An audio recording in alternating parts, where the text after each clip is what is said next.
Okay, solving percent problems. 36 is 72% of what number?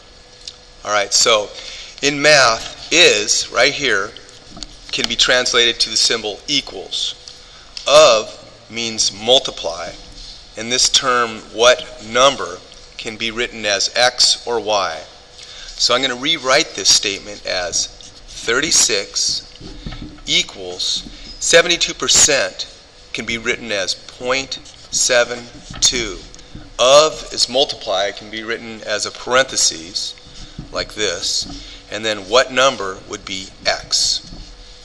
All right, so now I've got this relation, or this equation, where I want to solve for the number x to figure out what 36 is 72% of what number. We're trying to figure out what that number is, so we're going to solve for x.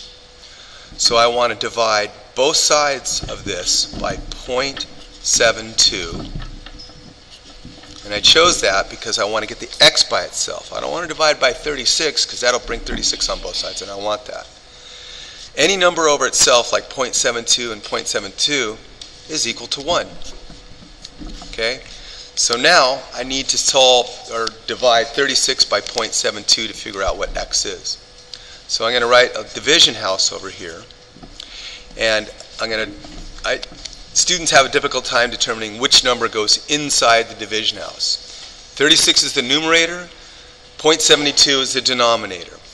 So I'm going to draw a cloud. This is a little crutch that I teach students to help them remember. 36 gets rained on by the cloud, so it wants to go inside the division house to get dry. 0.72 wants to go outside the division house and play in the rain. Again, it's a little crutch, and it just helps kids remember.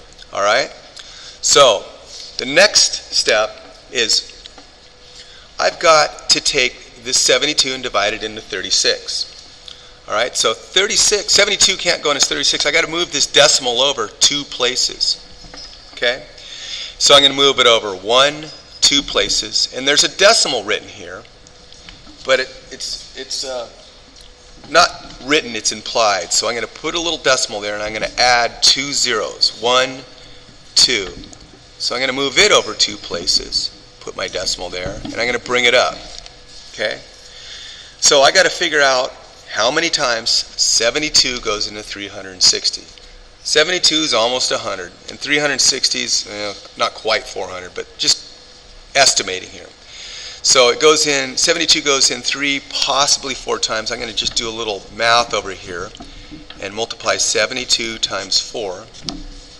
Okay? And 2 times 4 is 8. 7 times 4 is 28. It might go in 5 times, so let's try that. 72 times 5. Okay? 2 times 5 is 10. 7 times 5 is 35. Plus 1 is 36. Oh, look at that. It goes in 5 times. Okay? So 2 times 5 is 10. Carry the 1. 7 times 5 is 35. Plus 1 is 36. So I do my subtraction. I got 0 left over. I bring down my other 0. 72 goes into 0 times. So in this case, x is equal to 50. So, going back to the original statement, 36 is 72% of 50. Okay? And that's it.